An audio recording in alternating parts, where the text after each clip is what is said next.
Assalamualaikum warahmatullahi wabarakatuh. Alhamdulillahirabbil alamin. Puji syukur senantiasa kita panjatkan kehadirat Allah Subhanahu wa taala atas segala karunia-Nya kepada kita semua. Salawat dan salam kita sampaikan pula kepada junjungan kita Nabi besar Muhammad sallallahu alaihi wasallam. Pemirsa SCTV, khususnya bagi Anda yang berada di Bandung dan sekitarnya, alhamdulillah kita berjumpa kembali dalam mata air ini, dan kembali kita akan mengaji bersama dengan Ustadz kita, Ustadz Aam Amiruddin MSI, dan kita akan mengangkat tema kita, cara menguatkan iman. Assalamualaikum Ustadz. Waalaikumsalam warahmatullahi wabarakatuh. Ya Ustadz, ini kita akan masuk ke pembahasan berikutnya. Kalau sebelumnya kita bicara mengenai perbuatan yang bisa melemahkan iman, nah sekarang kita ingin mengembalikan lagi, ya kan, bagaimana kemudian kita menguatkan iman itu. Kita tahu kan iman itu fluktuatif nih. Yeah. Nah, ketika fluktuatif pasti ada masa turun. Nah, yang repot kan ngerem nih. Ketika turun bisa blong terus aja turun. Nah, bagaimana itu menjadi suatu energi sehingga kita bisa untuk kembali lagi. Nah, mungkin ada beberapa poin yang ingin disampaikan. Silakan. Ya. Bismillahirrahmanirrahim. Pernah kita bahas di forum ini bahwa iman itu mengalami fluktuasi, bagian dari ritmenya, bagian dari dinamika jiwa kita. Karena walau bagaimanapun jiwa manusia itu mengalami dinamika. Kita merasakan ada saat kita ini happy, entah apa sebabnya aja, seneng aja gitu ya, tiba-tiba pengen raktir, tiba-tiba gitu pengen ya bercanda, tiba-tiba enjoy aja gitu, senang. Tapi pernahkah, saya yakin pemirsa pernah ngalamin, kenapa ya tiba-tiba tuh gampang marah, murung gitu, padahal sensitif, padahal tidak ada, sepertinya tidak ada sebab apa-apa, tapi kenapa ya kok hari ini rasanya bad mood.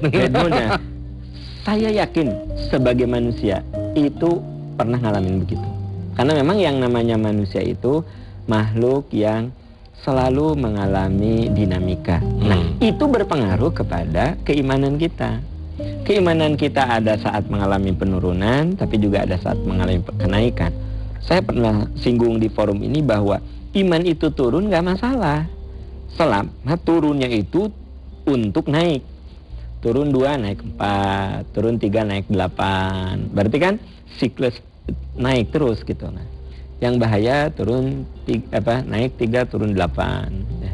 Naik 2 turun 7. Nah, itu yang bahaya. Nah, sekarang perlu kita bahas bagaimana caranya supaya iman ini tetap mengalami kenaikan. Pertama, iman itu harus dipupuk dengan ilmu. Nah, pupuklah iman dengan ilmu. Kita bisa baca di dalam firman Allah yang mengatakan, A'udzubillahi minasyaitonirrajim, fa'lam annahu la ilaha illa ana. Fa'lam itu artinya pelajari, telaah, ilmui bahwasanya tiada Tuhan kecuali aku. Wastagfir lidzanbik, dan mohon ampunlah kepada Tuhanmu. Mohon ampunlah kepada Tuhan untuk dirimu dan juga untuk orang-orang yang beriman. Nah, ini ayat memberikan 2 isyarat bagaimana caranya supaya iman kita naik. 2 isyarat. Yang pertama, isyarat pertama adalah iman itu akan mengalami perbaikan kalau kita beri pupuk, yaitu ilmu.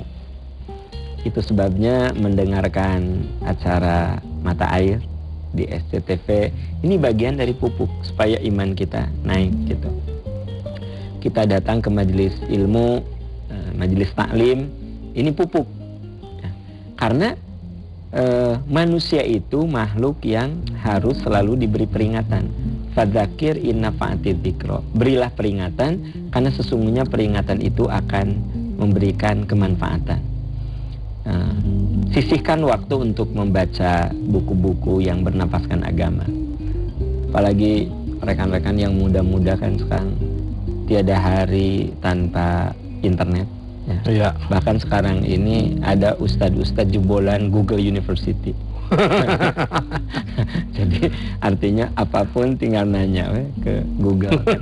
Bukan iklan ya, tapi ini cerita gitu. Jadi ada orang yang dia bilang, kamu pesantren di mana?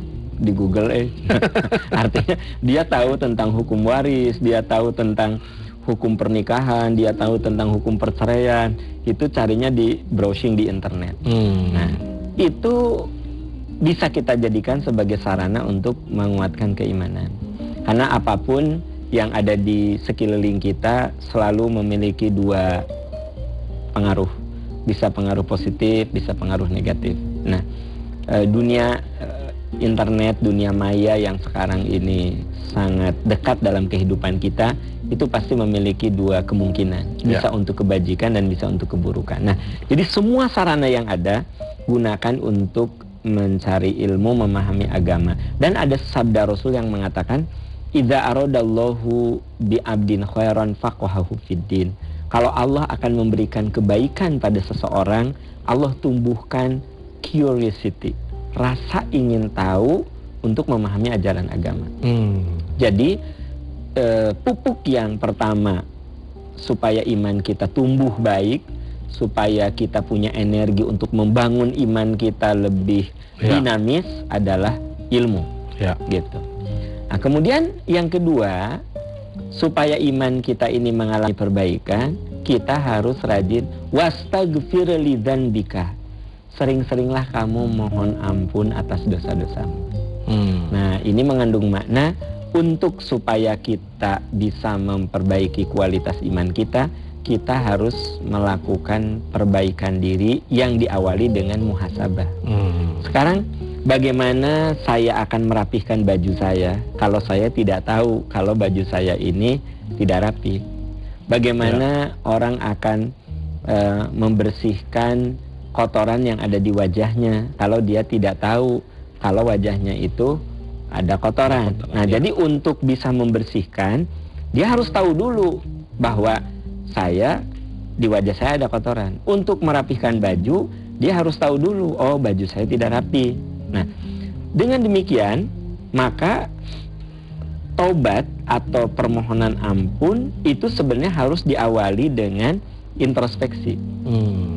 Harus tahu dulu bahwa kita salah, lalu kita melakukan perbaikan. Nah, ternyata yang bisa menguatkan iman adalah orang-orang yang rajin mengintrospeksi diri dan memperbaiki diri.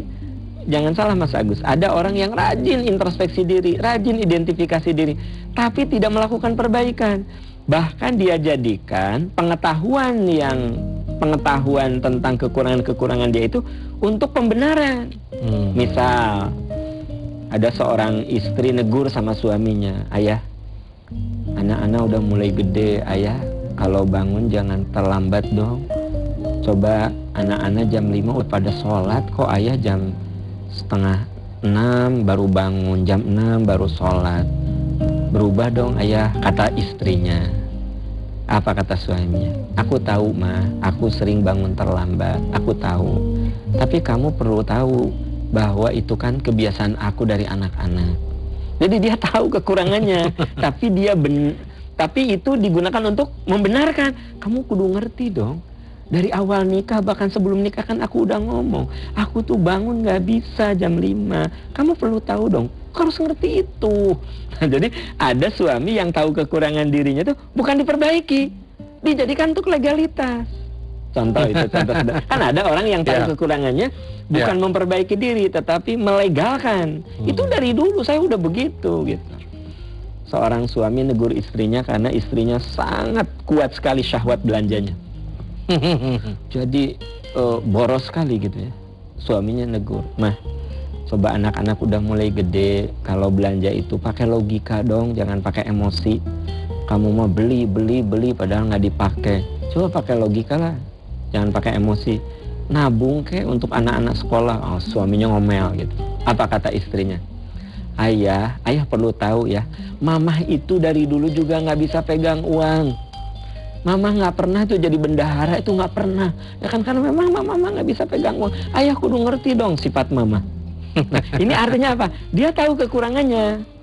Tetapi kekurangan itu bukan untuk diperbaiki, tetapi digunakan untuk melegalkan. Nah, jujur saja, iman kita nggak akan pernah bangkit. Iman kita nggak akan pernah membaik kalau kita tahu kekurangan, tapi bukan untuk diperbaiki, malah untuk dilegalkan. Itu yang harus diperhatikan. Barangkali yang lebih ini lagi kalau seandainya itu menyangkut masalah yang dianggap karakter Ustaz ya. Kalau tadi itu kan kebiasaan. Misalkan orangnya ini suka marah-marah. Gitu kan, kok mama kayaknya marah mulu. Wah, memang sudah pembawaan begini.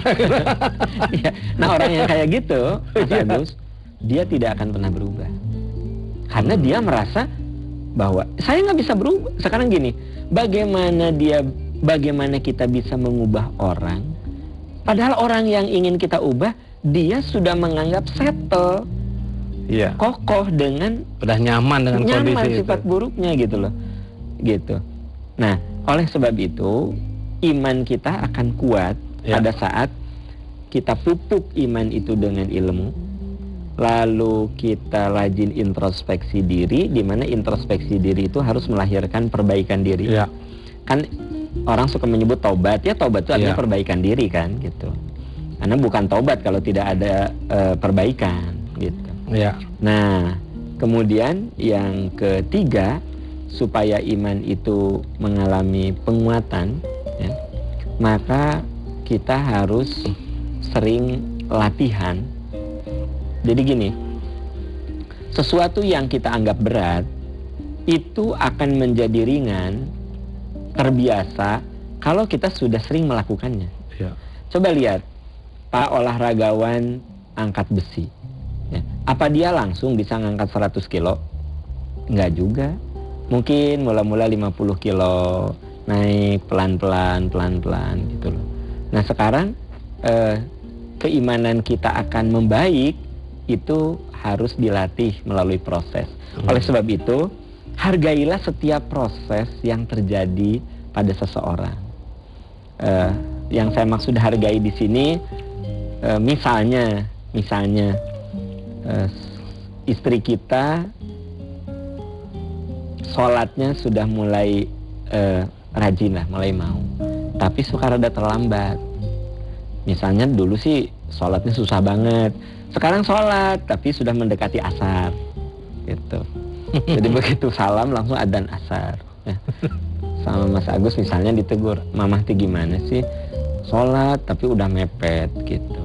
Nah, ini artinya kita perlu menegur tetapi tetap menghargai. Mamah tuh udah bagus ya, rajin sholat, coba kalau lebih awal lagi lebih bagus. Beda kan dengan gini, sholat udah mepet, gitu. Kan beda dengan mamah udah bagus, rajin sholat sekarang, coba lebih bagus lagi kalau lebih di awal, gitu. Nah, artinya kita selalu menghargai proses. Anak kita pakaian muslimahnya belum sempurna, ya. Sayang, anak papa, ini cantik ya kamu pakai kerudung. Coba lebih cantik lagi kalau misalnya kerudungnya agak dikebawahkan dikit, nak, gitu. Jadi hargai proses, karena iman itu tetap harus melewati tahapan. Coba, segala sesuatu yang tanpa proses itu nggak akan lama, nggak akan kuat. Segala sesuatu yang tanpa proses itu nggak akan bagus. Contoh, menurunkan berat badan. Orang baca iklan, 1 minggu 20 kilo turun berat badan. Bisa nggak? Ada yang bisa. Tapi perhatikan, kulitnya akan rusak. Organ tubuh lainnya juga akan rusak. Karena apa? Karena terlalu ekstrim, terlalu revolusioner. Nah, ada orang, bayangkan seminggu 20 kilo, kan langsung dianggap AIDS. Tadinya besar langsung, kan gitu. Nah, tapi yang bagus adalah yang berproses. Seminggu setengah kilo. Memang lama, tetapi step by step gitu. Intake-nya, makan dia dikurangi, olahraga diperbanyak. Tapi dikurangi yang akan membuat dia gemuk, karbohidratnya. Sementara vitamin dan lainnya cukup mencukupi. Nah, ini apa? Proses. Iman juga begitu. Satu kali ngaji langsung insaf, itu aneh orang. Nah, tapi bertahap. Iman kita akan kuat melalui latihan yang bertahap. Gitu. Makanya ada ayat yang mengatakan kamu beriman kepada Allah itu tobakon antobakin, setahap demi setahap, step by step, gitu. Baik. Nah, ini ada beberapa poin Ustaz ya, ingin kita coba gali satu persatu nih. Yang pertama terkait dengan masalah ilmu gitu. Nah, kan ada juga mungkin sebagian atau orang yang secara keilmuan diakui gitu, tetapi kenapa kok kemudian juga tidak ada korelasi langsung dengan keimanan? Atau kita bisa melihat misalkan ada yang namanya Islamologi kan, orang belajar Islam hanya sebatas untuk mengetahui, kalau dari sisi ilmu luar biasa, mungkin bisa menjelaskan atau gimana gitu. Nah tetapi ternyata itu tidak ada kaitannya dengan keimanannya dia. Nah sekarang bagaimana supaya ilmu itu selalu ada efek terhadap keimanan yang kita miliki gitu? Ya, itu betul sekali, benar sekali, sangat benar bahwa yang saya maksud ilmu di sini adalah ilmu yang dikatakan oleh Al-Quran, yang difirmankan oleh Allah dalam Al-Quran, innama yakhsyallaha min ibadihil ulama. Orang yang takut kepada Allah itu para ulama, orang-orang berilmu. Berilmu yang mana? Ilmu yang membuat dia semakin sadar akan kekurangan dirinya, sadar akan keagungan dan kebesaran Allah. Itu yang disebut dengan bahasa ilmiahnya itu religiositas science. Jadi science, ilmu yang membawa seseorang semakin religius. Bukan ilmu yang science just for science. Ilmu sekedar untuk ilmu. Kalau ilmu sekedar untuk ilmu, boleh jadi dia menguasai ilmu agama. Dan jangan salah, kalau kita sekolah di Harvard, itu ada Islamic Studies di Harvard University di Amerika. Kalau kita ambil PhD, ambil doktor di sana, profesor-profesor pendampingnya, promotor lah istilahnya kalau di Indonesia, promotornya itu profesor yang dia belum tentu muslim. Tapi kalau bicara Islam, top, hebat. Kitab-kitab yang berbahasa Arab, ya dia kuasai. Karena dia doktornya ada yang di Kairo, ada yang di pokoknya di negara-negara Timur Tengah, doktornya itu. Dia guru besar di universitas itu. Jadi kalau bicara ilmu agama, seabreg-abreg lah ilmunya. Tetapi science just for science. Dia murni sebagai ilmuwan keislaman. Makanya mereka disebut sebagai Islamolog. Islamolog artinya orang-orang yang mengerti tentang Islam. Nah, yang dimaksud bahwa iman kita itu akan menguat, yaitu ilmu yang dibingkai dengan iman, iman yang menyatu dengan ilmu, sehingga melahirkan religiositas science. Jadi science yang menghantarkan seseorang semakin religius, gitu. Bukan science just for science, yang ilmu itu sekedar sebuah konsumsi intelektual. Memang itu yang Mas Agus sampaikan tuh penting sekali untuk digarisbawahi oleh kita semua, bahwa iman kita akan bertambah kalau keilmuan yang kita geluti, ilmu agama yang kita pelajari itu emang diniatkan untuk diamalkan, diniatkan sebagai nasihat, bukan sekedar untuk konsumsi intelektual ansih, sekedar bahan diskusi, gitu. Diskus mau oke lah, diskus kan gitu. Nah, tetapi ya penghayatannya yang ada. Nah, terus ada lagi yang menarik, Ustadz. Kalau salah saya pernah mendengar juga, tidurnya orang yang berilmu lebih baik daripada ibadahnya orang yang bodoh gitu. Nah ini ini kan ekstrim banget gitu ya. Ekstrim. Dan ada lagi riwayat yang mengatakan gini, tintanya para ilmuwan, tintanya itu lebih mulia dari ibadahnya orang-orang yang ahli ibadah. Ini ada benarnya. Ada benarnya begini. Saya tahajud. Tiap malam jam 3 saya tahajud. Itu kenikmatan untuk saya. Mas Agus, jam 3 cuma sholat syukurul wudhu saja. Tapi setelah itu Mas Agus di depan laptop nulis tentang ilmu, baca, dan jadilah karya buku yang membuat jutaan orang tercerahkan dengan pemikiran Mas Agus.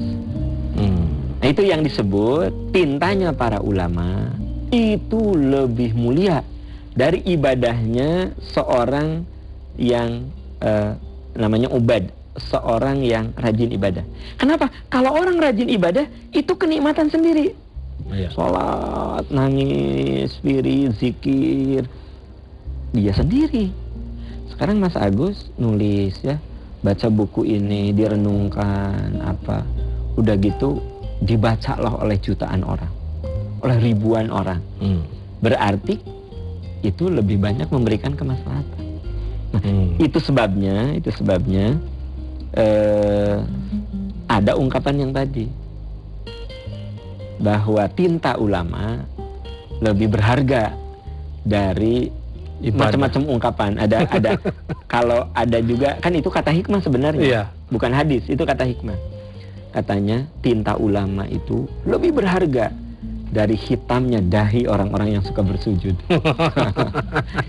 Ya, jadi tintanya para ulama, artinya ilmuwan yang nulis terus memberikan pencerahan, itu lebih mulia dari hitamnya dahi orang yang suka sujud. Gitu. Karena hitamnya dahi orang yang suka sujud nikmat dia sendiri. Artinya gini, statement itu ada benarnya. Nah, tetapi mungkin yang lebih proporsional adalah dua-duanya punya nilai plus, asal saling cover. Ya. Ilmuwan yang disebut ilmuwan yang sesungguhnya yang dikatakan tadi innama yakhsyallaha min ibadihil ulama, yang semakin bertambah ilmunya dia semakin dekat dengan Allah dan semakin sadar akan keagungan dan kebesaran Allah gitu. Iya. Nah, ini memang kalau kita bicara ilmu sungguh sangat luar biasa. Bahkan saya juga pernah dengar gini, Ustaz. Kalau kita melakukan perbuatan salah, tapi perbuatan kita tidak tahu kalau itu salah, maka akan terlepas dari dosa katanya. Sehingga ada orang yang bilang kalau gitu kalau mau jangan jelasin dia supaya saya nggak tahu. Jadi gini, jangan jelasin dong biar saya nggak tahu. Nah, gini, dosa itu ada dua. Ada dosa by accident, ada dosa by design. Ya kan ada dua tuh. Dosa by accident, saya melakukan kesalahan itu accident. Jadi artinya ya mungkin karena kebodohan saya, ketidaktahuan saya melakukan itu. Itu dosa by accident. Itu terhapus dengan amal soleh kita. Makanya kata Nabi, setiap kamu melangkahkan kaki ke masjid itu penghapus dosa. Setiap kali kamu pergi bersilaturahmi itu penghapus dosa. Nah itu dosa yang mana? Dosa yang by accident. Tapi kalau dosa yang by design, kalau by design, judulnya juga design, sudah terfikirkan strategi penolakannya, strategi, pokoknya sudah dikuasai betul. Nah, itu hanya bisa terampuni dengan taubat. Jadi ada dosa yang memang terhapuskan automatically, secara otomatis dengan amal soleh kita. Tapi ada dosa yang memang itu harus dengan taubat. Kalau dosanya by design. Jadi pernyataan tadi itu bahwa kalau tidak tahu tidak dosa termasuk yang by accident berarti ya? Ya, tapi tetap dosa sebenarnya. Oh, tetap dosa. Ya, tetap dosa. Hanya maksudnya bedanya kalau yang by accident itu dia bisa terhapuskan dengan amal soleh dia. Gitu. Nah, kalau yang by design itu memang terencana dengan baik, itu well organized. Jadi diorganisir dengan baik, dengan rapih gitu, sampai seluruh peluang-peluang yang membuat dia akan terungkap benar-benar sudah disiapkan. Kalau begini, kalau ini gini, kalau ini, ini by design kan? Nah itu benar-benar direncanakan. Nah, makanya beda sebenarnya dosa yang by design dengan dosa yang by accident. Kalau dosa yang by accident, nah ada ayat innal hasanat yudhibnas sayyiat. Sesungguhnya segala amal kebaikan kamu itu akan menghapuskan dosa-dosa kecil kamu, dosa-dosa yang by accident tadi. Tapi kalau dosa by design, itu harus dengan taubat. Ya, itu sama kayak apa ya, pembunuhan berencana dan tidak berencana gitu. itu langkah WAP-nya juga beda itu. Beda jatuhnya. Baik, terima kasih Ustaz. Walaupun sebenarnya masih ada beberapa poin lagi ingin kita ungkap, tapi waktu kita yang terbatas ya kita akhiri. Insyaallah di kesempatan mendatang kita akan bahas lagi dengan topik-topik yang lain sambil juga memperkaya topik-topik yang sebelumnya. Terima kasih pemirsa, mohon maaf bila ada hal-hal yang kurang berkenan. Wabillahi taufiq wal hidayah. Assalamualaikum warahmatullahi wabarakatuh. Waalaikumsalam.